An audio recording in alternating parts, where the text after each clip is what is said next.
Hello and welcome to my channel. So this video it's about the AtomRC Penguin. This is the plane.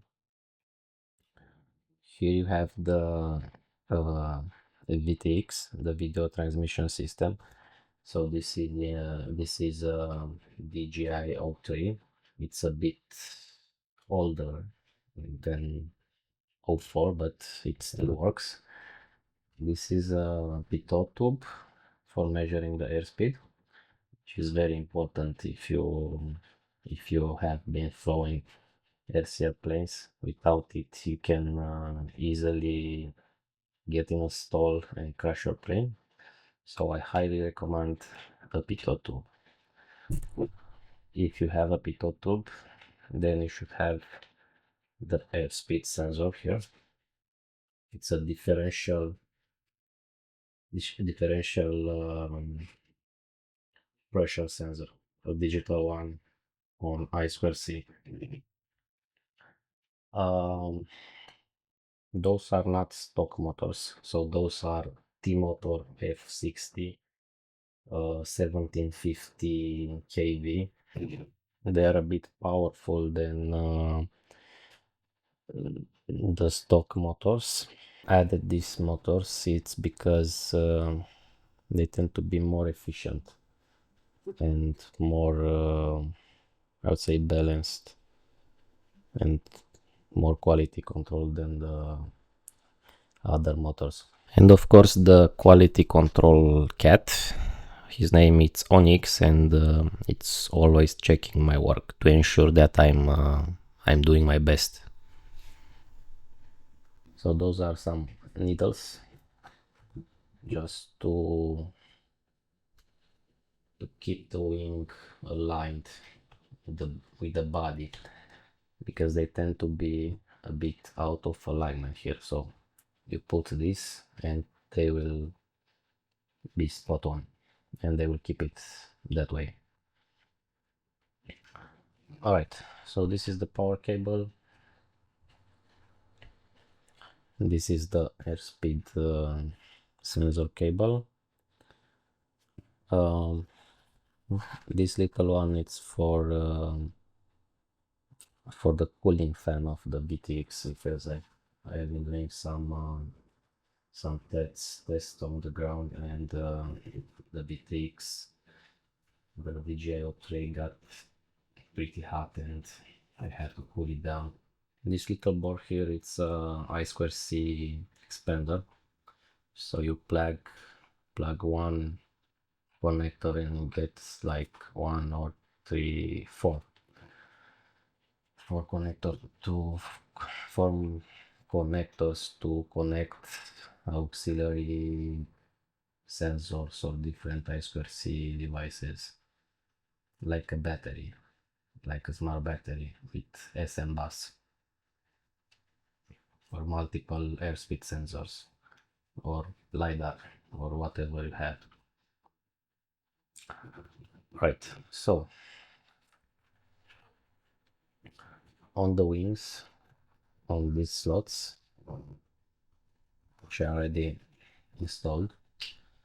So here we have the ELRS. So this is the ELRS, I would say receiver, but it's the transmission, it's bi-directional, so it's a transceiver in fact. So it's a dual band, I guess. No, it's a single band. It's 2.5 gigahertz at 500 milliwatts, and even it has this amount of power, the regulation in EU, for example, they will allow you to use it at maximum 25 milliwatts, and you have to set that accordingly, and do not use the full power, because you will not comply with the regulation, so be careful. This little thing near to the ELRS, it's a Lidar. And the Lidar, you can see it on the back. I'm actually using this to measure up to 12 meters. So this LiDAR, it's very useful when you are flying with the FPV goggles and you need to see the height from the ground, especially when you are landing. So this one in particular, it can measure up to 12 meters in full sun outside. So under sunlight it can measure up to 12 meters. The other slot, like this one, so this is the GPS module, and also on it has the compass module. So the compass, as you can see, has to be far away from magnetic field sources like high power cables, magnets, and different wires with high current running on them. So put it far away from different interference, so you won't have compass calibration issues or different type of errors during flight. The props, for example, the props are 6 by 4.2 inch. I didn't use smaller propellers because of efficiency. So with a 6-inch prop, you have like 1 finger of clearance from the fuselage, which should be okay. I don't expect to have issues or problems with this one. Regarding servos, I will see later in the video that I have 2 different servos, and this one I had 2 of them identical for each wing, and it's a Kavan Go 13. They're supposed to be high performance digital servos, but one of them, and which one? This one, which got replaced, started to heat up and got stuck at some point, and I was wondering why is this happening, and I played with it and it got stuck again, and so on, and kept heating, and I had to replace it, of course, and that was pretty hard because when I installed them on the wing, I use a lot of hot glue, and at this point here the wing, the foam actually is pretty thin, and I had a hard time replacing that. So be careful, test your servos pretty well before install them on the plane, because replacing them, it's a pain in the ass. Yeah. Actually the one that got replaced, and I have now an Emax 9 grams servo, the same as on the elevator. So I have an Emax here as well. They tend to be pretty fine, so I didn't have issues with them. All right, so going back to the ELRS. So I in fact placed the antenna inside of this slot just because of aerodynamical performance, so you can put it outside if you want. I don't expect to have too much attenuation because of the foam, so the performance should not be affected. Yeah, so going back to the flight controller. So this is the flight controller.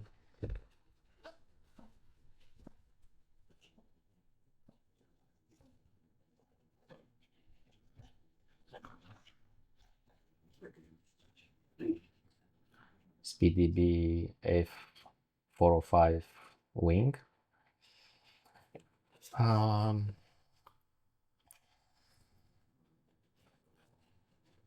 And this is the, to tilt it a bit back, so this is the telemetry module. So it's a ESP32 Wi-Fi module used as telemetry module. It runs proprietary protocol made by Expressive, and it has the firmware from DroneBridge. Yeah, if I'm right, it's DroneBridge. So there you have the USB cable.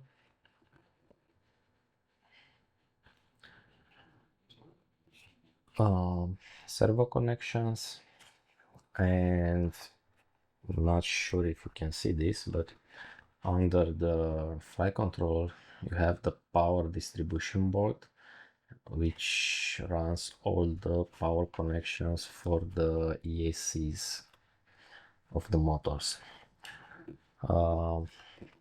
Those are the connectors for the servos and for the lights as well, because this plane has been already equipped with this red and blue light, which are pretty nice.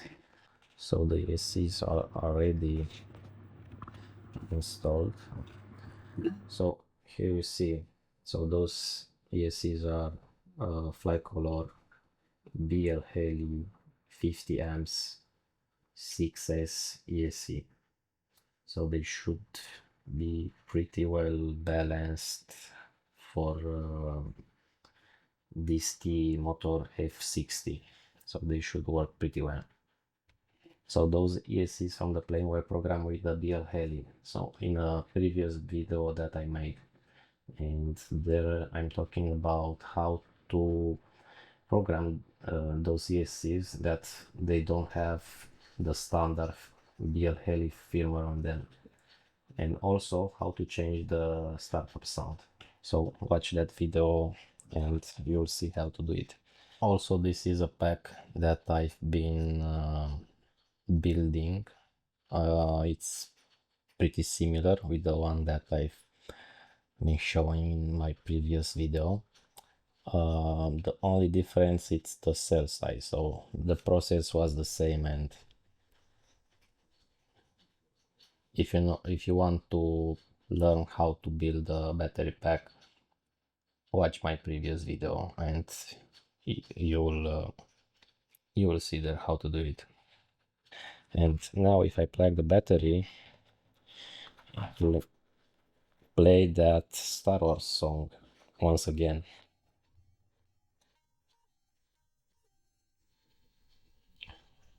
Alright, so the plane it's now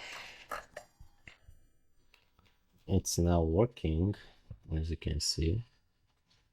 So things are starting to boot up and everything works as supposed to. Alright, so I'll start my remote control.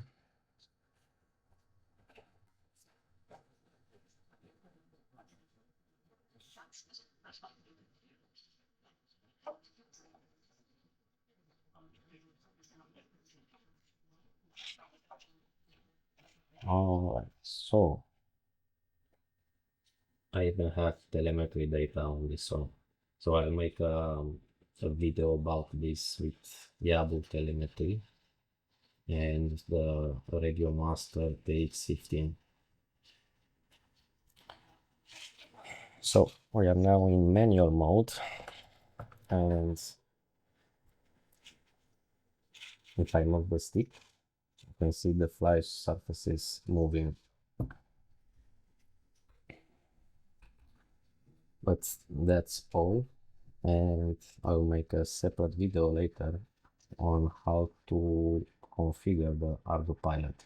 Thanks for watching, bye.